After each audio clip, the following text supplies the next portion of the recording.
Welcome to The Explainer. Today, we're diving into IAS 24. Now, this might sound like just another boring accounting rule, but trust me, it's the one that lets you see behind the curtain. It helps you spot when a company's deals might be more about who they know than what makes good business sense. It's all about finding the real story behind the numbers. Let's get right into it. So, let me start with a question. When you look at a company's financial statements, can you really assume that every single transaction is fair? That every deal was made at arm's length, as if between two total strangers haggling for the best price? Well, as you've probably guessed, the answer is a big not always. And here is the problem in a nutshell. Look at this. On one side, a company sells some equipment to a stranger for $10,000, fair market value. On the other side, they sell the exact same equipment to the CEO's son for $1,000, a tenth of the price. Deals like this can totally warp a company's financial picture, and that's exactly what IAS 24 is there to shine a light on. So, you might be thinking, why is this disclosure so important? I mean, doing business with people you know is, well, normal. And that's true.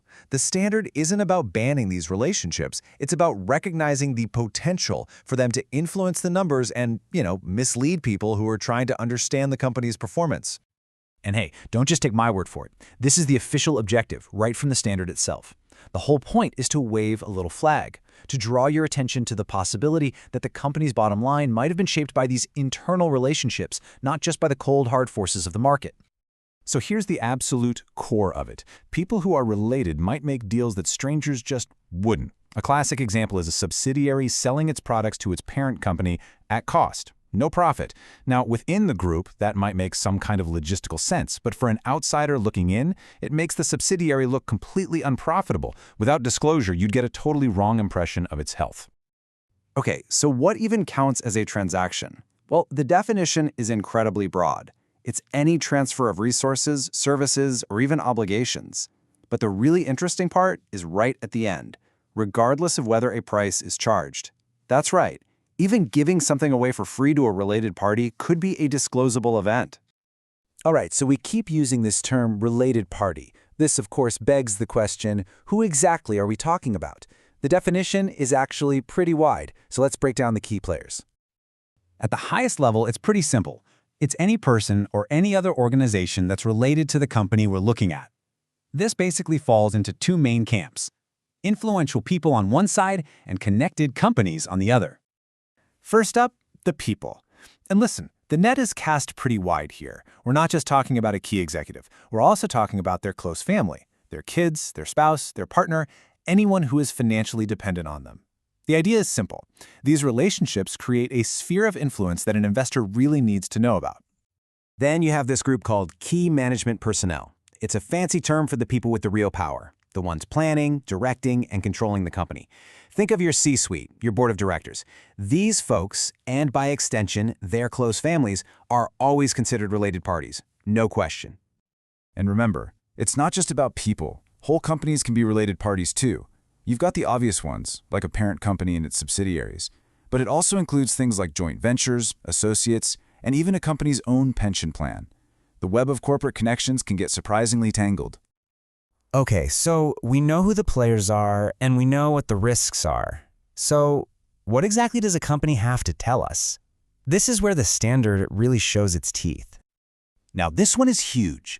A company has to name its parent company and whoever is at the very top of the food chain, the ultimate owner. And here's the kicker. They have to do this even if not a single transaction happened between them all year. Just the existence of that control is considered so significant that it has to be disclosed, period. And when it comes to paying the top executives, a single lump sum number just won't cut it. IAS 24 says that compensation has to be broken down into these 5 specific buckets. This gives you, the reader, a much richer picture of how they're actually being rewarded.